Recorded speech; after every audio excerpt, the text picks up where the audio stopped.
Genesis chapter 7.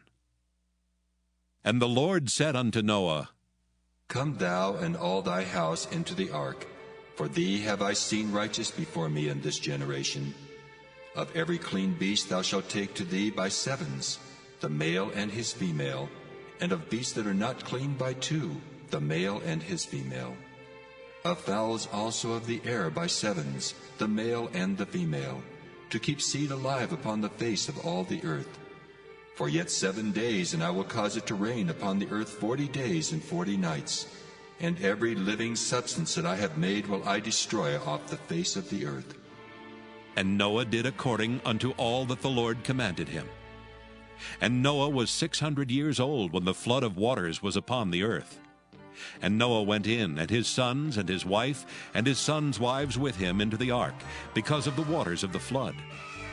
Of clean beasts, and of beasts that are not clean, and of fowls, and of everything that creepeth upon the earth, there went in 2 and 2 unto Noah into the ark, the male and the female, as God had commanded Noah. And it came to pass after 7 days that the waters of the flood were upon the earth. In the 600th year of Noah's life, in the 2nd month, the 17th day of the month, the same day were all the fountains of the great deep broken up, and the windows of heaven were opened. And the rain was upon the earth 40 days and 40 nights. In the selfsame day entered Noah, and Shem, and Ham, and Japheth, the sons of Noah, and Noah's wife, and the 3 wives of his sons with them into the ark.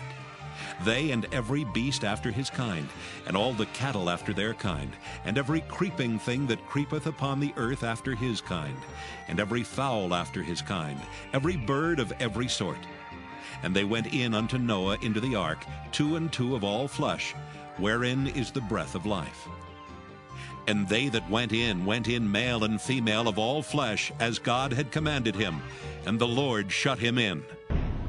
And the flood was 40 days upon the earth, and the waters increased and bare up the ark, and it was lift up above the earth. And the waters prevailed, and were increased greatly upon the earth, and the ark went upon the face of the waters.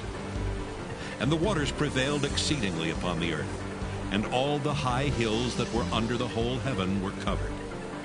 15 cubits upward did the waters prevail, and the mountains were covered. And all flesh died that moved upon the earth, both of fowl, and of cattle, and of beast, and of every creeping thing that creepeth upon the earth, and every man. All in whose nostrils was the breath of life, of all that was in the dry land, died. And every living substance was destroyed, which was upon the face of the ground, both man and cattle, and the creeping things, and the fowl of the heaven, and they were destroyed from the earth. And Noah only remained alive, and they that were with him in the ark. And the waters prevailed upon the earth 150 days.